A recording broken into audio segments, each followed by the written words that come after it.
అబ్బో ఇక్కడ కేజీ చీరలు కొంటే అర కేజీ చీరలు ఫ్రీ అంట. మంగళ్య షాపింగ్ మాల్ కేజీల్లో సేల్ టన్నుల్లో ఆనందం. రంగారెడ్డి జిల్లా శంషాబాద్ మండలం బహదూర్గూడలో ఉద్రిక్త పరిస్థితులు కొనసాగుతున్నాయి. రైతుల ధర్నా ప్రాంగణాన్ని స్వాధీనం చేసుకున్నారు హైడ్రా అధికారులు. రైతుల టెంట్లు తొలగించి కంచె వేశారు. 9 రోజులుగా దీక్ష చేసిన బహదూర్గూడ రైతులు ఆందోళన ముగిసింది. నిన్న బహదూర్గూడలో పరిస్థితి రణరంగంగా మారింది. పోలీసులపైకి రైతులు కారం చల్లి కుర్జీలు విసరడంతో ఉద్రిక్తత వాతావరణం ఏర్పడింది. ఈ క్రమంలో డీసీపీ యోగేష్ గౌతమ్ సహా పలువురు సీఐల కళ్లల్లో కారం పడింది. రైతులకు మద్దతిచ్చిన నేతలను పోలీసులు అరెస్టు చేశారు. అంశానికి సంబంధించి పూర్తి డీటెయిల్స్ అందించేందుకు బహదూర్గూడ నుంచి మా కరెస్పాండెంట్ సాయి కిరణ్ లైవ్ ద్వారా జాయిన్ అవుతున్నారు. సాయి కిరణ్, గ్రేసీ, హైదరాబాద్కి బుల్లెట్ ట్రైన్ రాబోతుంది. సో ఈ బుల్లెట్ ట్రైన్ కూడా ఈ శంషాబాద్ మండలం ఉన్నటువంటి ఈ బహదూర్గూడ ప్రాంతంలోనే ఈ బుల్లెట్ ట్రైన్ టర్మినల్ కోసం ప్రభుత్వం ఇక్కడ ఉన్నటువంటి ప్రభుత్వ భూమి 650 ఎకరాలను బుల్లెట్ ట్రైన్ కోసం ప్రాజెక్టుకి కేటాయించింది. అయితే ఇది కొన్నేళ్ళుగా కూడా మేమే సాగు చేసుకున్నామనేటువంటిది రైతులు ఆందోళన కొనసాగిస్తున్నారు. నిన్న చూసాం ఉద్రిక్త పరిస్థితుల్లో కొంతమంది మహిళలు ఆగ్రహంతో వచ్చి పోలీసులు ఎవరైతే అడ్డుకున్నారో వాళ్ళపైకి కూడా కారం పొడి చెల్లినటువంటి ఘటన సంచలనంగా మారింది. సో అయితే ఇప్పటికి కూడా రైతులు ఆందోళన కొనసాగిస్తున్నారు. ఈ భూములన్నీ కూడా మావే అంటున్నారు. కొంతమంది రైతులతో మాట్లాడడం. అమ్మ, ఎప్పటి నుంచి ఉన్నారు మీరు ఈ బహదూర్గూడ ప్రాంతంలో? మీరు ఏం సాగు చేసేవాళ్ళు ఇక్కడ? మేము వ్యవసాయం పని చేస్తాం సార్. మా అత్త మామూలు చేసినప్పటి నుంచి ఉన్నాం సార్. 3 తరాల నుంచి 70 సంవత్సరం నుంచి ఉన్నాము.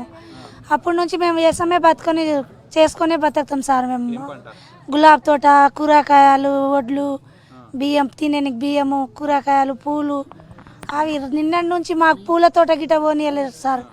మాకు నీళ్ళు లేదు. నిన్న పొద్దుగల కరెంట్ తీసేసి ఇప్పుడు దాకా కరెంట్ లేదు. ఇప్పుడు 8 గంటలకు కరెంట్ ఇచ్చారు సార్. ఇంత పిల్లలకు తిండి లేదు. నీళ్ళు తాగడానికి నీళ్ళు గిట్ట మంచి నీళ్ళే తాగుతాయి సార్. బోర్ నీళ్ళు, మేము ఫిల్టర్ నీళ్ళు గిట్ట లేదు మాకు. మీకెంత ఉంది పొలం? మాకు గిట్ట అంతే ఉంది సార్. అది ఎకరాలకి వెళ్ళి ఒక 12 గజాలు ఇస్తే గిట్ట ఆండ్ల బతుకుతాం సార్. అందరికి ఎకరా ఉంది. ఆండ్లకి మేము ఏం కోరుకుంటలేము సార్. మాకు న్యాయం చేయాలనే కోరుకుంటున్నాం. మీతో మాట్లాడిరా? ఎంత మీది పొలం ఎంత ఉంది? మా పొలం గిట్ట అక్కడే ఉంది సార్. అక్కడే పొలంలో ఒక 1/2 ఎకరా వేయాలి. ఒక 30 లక్షలన్నా, ఒక 40 లక్షలన్నా. మాది గులాబీ తోట ఉంది. పాలకూరలు, పచ్చకూరలు పోసినాం, బెండకాయలు పోసినాం.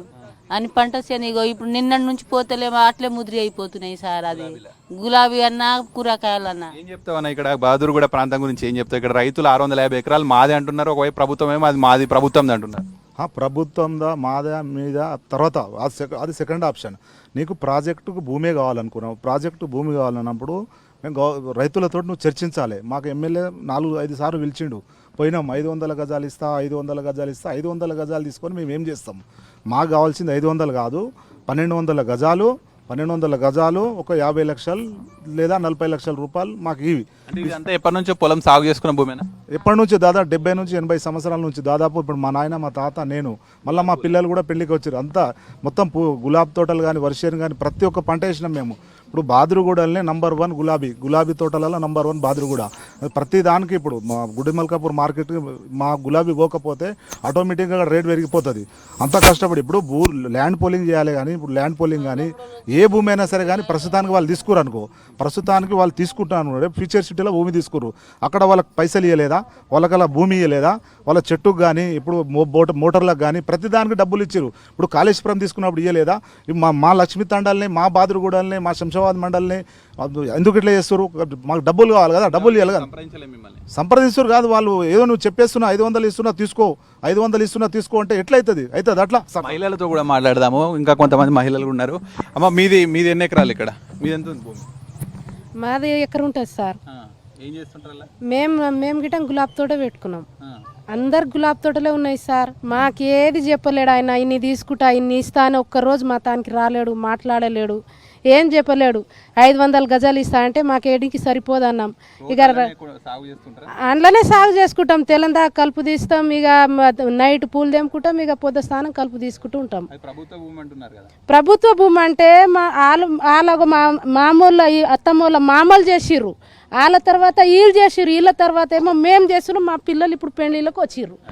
అయితే ఇదంతా కూడా ఎన్నో ఏళ్ళుగా తరతరాలుగా వస్తున్నటువంటి మా భూమి అనేటువంటిది రైతులు చెప్తున్నారు. అయితే ఇది ప్రభుత్వ భూమే, ఇక్కడ railway project high speed rail bullet train రాబోతుంది అనేటువంటిది ప్రభుత్వం చెప్తుంది. సో కాంపెన్సేషన్గా 500 గజాలు ఇస్తామని ప్రభుత్వం అంటుంది. కానీ దానికి ఒప్పుకోము, ఇది సాగు చేసుకునే భూమి, మేము సాగు తప్ప ఇంకోటి తెలియదు అనేటువంటిది రైతులు చెప్తున్నారు. చూడాలి ఈ ధర్నా ఇంకా ఎట్లా కొనసాగుతుంది, ప్రభుత్వం వీళ్ళతో ఏ విధంగా చర్చలు జరుపుతుందనేది చూడాల్సి ఉంది. Right, thank you Sai Kiran. మరిన్ని అప్డేట్స్ కోసం ఛానల్ను సబ్స్క్రైబ్ చేయండి. నోటిఫికేషన్స్ కోసం బెల్ ఐకాన్ పై క్లిక్ చేయండి.